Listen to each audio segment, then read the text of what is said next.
I'm going to answer it in English if possible, so I can be a bit clear about what I'm saying. But it's a difficult topic because I think it happens in this day and time anyway, where these type of topics are even more difficult to discuss, it seems, than it used to be in the past, you know. So you have on one side, because I watched the game live. I tried to to watch the Dortmund game, but it was on Prime apparently, so I didn't have the right thing. So I ended up watching Madrid and Benfica, and I was really intrigued by the game, you know. So I saw it happen live, and then there's a couple of different components to this story. There's what happens on the pitch. Second, there's what's happening with the fans as well. Third, there's what happens after the game. And for me, in those three things, there's some clear separations we need to make. So what happens on the pitch, for me, you have Vini Jr., who, when you watch the action itself, his reaction cannot be faked. You can see it. His reaction is an emotional reaction. I don't see any benefit for him to go to the referee and put all this misery on his shoulders. There is absolutely no reason for Vini Jr. to go and do this. And he does it, and when he does it, I think in his mind, he's doing it more because it's the right thing to do in that moment. So he goes and does it, and next to him you have Kylian Mbappe, who normally always stays quite diplomatic and on every side, and Kylian Mbappe is really clear about what he heard and what he saw, and is even more clear after the game when he speaks about it. So all of this happens, but then of course you have a player who's hiding what he's saying in his shirt. And on the end, you have this side of it, which I think is a little bit okay. You have a player who's complaining, you have a player who says he didn't do it. And I think unless the player himself comes forward, it's difficult. It's a difficult case. So I understand this. But then in the background, you see in the stadium, there are people doing monkey signs. It's happening in the stadium as well. It's happening. You can see it's in the video. So it happens. You have on one side the altercation between the players. You have on the other side what happens in the stadium as well. And then for me, even worse, and I'm clear in what I say, is what happens after the game. So after the game, you have the leader of an organization, Jose Mourinho, who uses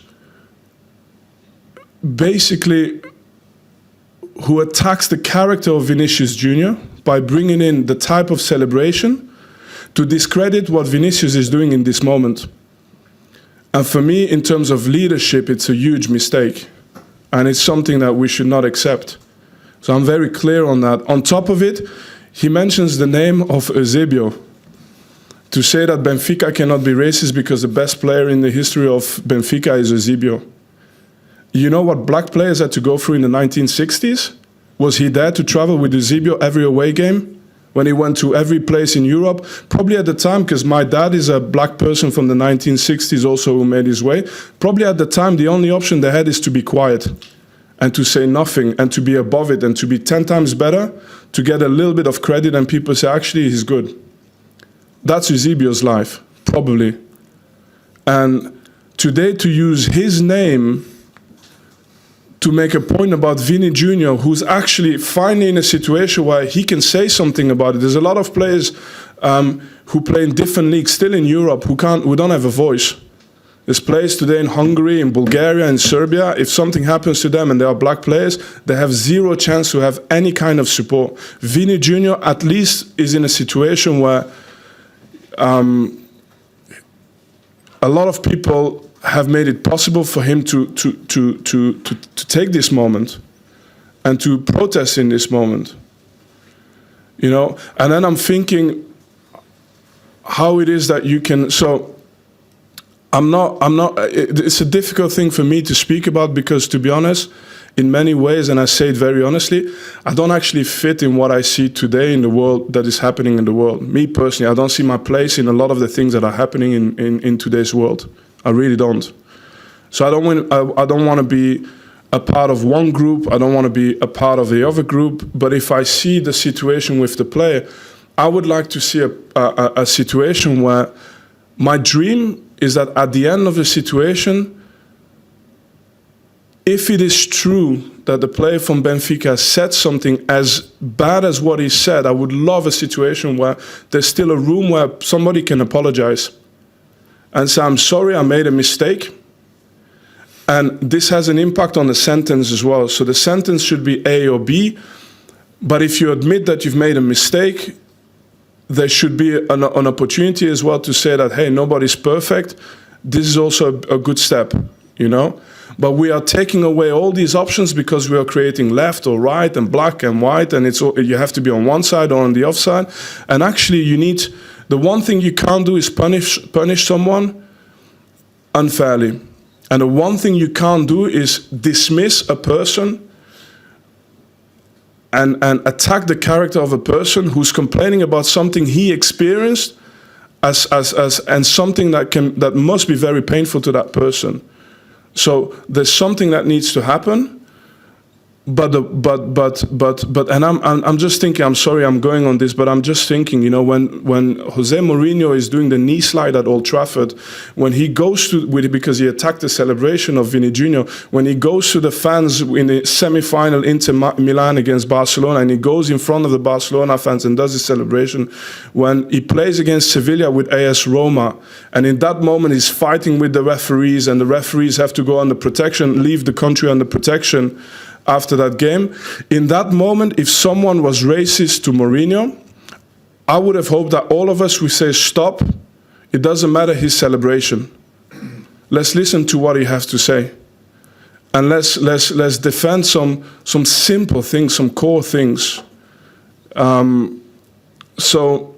again, even in that sense, I like to give context. So I have to still say that I know so many players, and I'm thinking about this situation, who have gone through it, and it's important it's happened to Eto'o, to Samuel Eto'o, it's happened to Mario Balotelli so many times. Okay, so it was their celebration as well? Okay, maybe there were some characters with personality. What if it happens to Patrick Vieira? What if it happened to me? You know, 20 years ago I was in Sevilla, and then we're going to say, oh, it was 20 years ago. Okay, I was in Betis Sevilla. I was there with Cheikh Tiote. Cheikh Tiote is a player from Newcastle who died with a heart attack when he went to China. An unbelievable person, like a heart of gold. Both of us were 18, 19. We go to this game, and you have the Betis Sevilla fans going on the fences, singing Ku Klux Klan, doing monkey chants, going on the fences like monkeys. And we played a game. I was happy to score a goal in that game as well because of this. And it happened back then. So was it my celebration as well? What did I do? You know, and at the same time, I have to note something. It was also one of the most beautiful moments in my career, because the Betis Sevilla fans of the General Stadium started to boo against the ultras from Sevilla, from Betis. So you had a fight within the stadium of fans who were not happy that the ultras from Betis Sevilla were doing these things, who were protesting. And I found this beautiful, because I said, okay, the world is not perfect. You have so many things, so many situations, but at least you have people from the same club fighting because they don't accept this, you know. So it was also a moment. But then you fast forward, and I'm a coach now, not so long ago. And I told you this story not so long ago. I go to Club Brugge, and I played for the national team. I was the captain for the national team.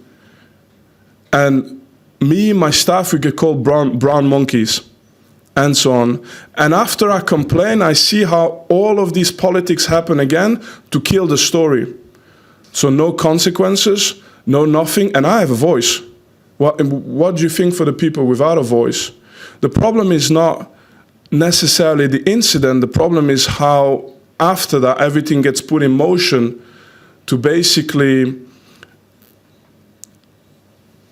sort of. I'm sorry. I'm going because I'm thinking about this as well. But so what you see and what you feel when you grow up with these issues is that somehow, somewhere down the line, this translates into maybe lack of opportunity. Because what happens is that you get pushed further and further away, you get branded more and more into one way, and actually what needs to be done to grow closer together takes a lot of time, takes a lot of effort, but what happens is exactly the contrary. You get put into one, you get pigeonholed into one group, and the other one gets pigeonholed into the other group, and you just grow further apart. And so my thought about this is, and now I'm going to finish on this because you've opened up something for me here, but I'm going to finish on this. In the end, I'm not saying go left and kill or go right and kill. That's not what I'm saying. Deep down, I know I've met 100 people who worked with Jose Mourinho. I've never heard a person say anything bad about Jose. All the players who played with him, they love him. So I understand the person he is. I understand he's fighting for his team, he's fighting for his club, and he's made that decision. And you cannot be a bad person and have all the ex-players you've had talk so positively about you. So I know he's a good person. I don't need to judge him as a person, but I know what I've heard. So, and I understand maybe what he's done, but he's made a mistake. And it's something that hopefully in the future won't happen like this again, and that we can move forward and grow and hopefully. Yeah, I mean, look at the things that we can do together rather than the things that always constantly separate us.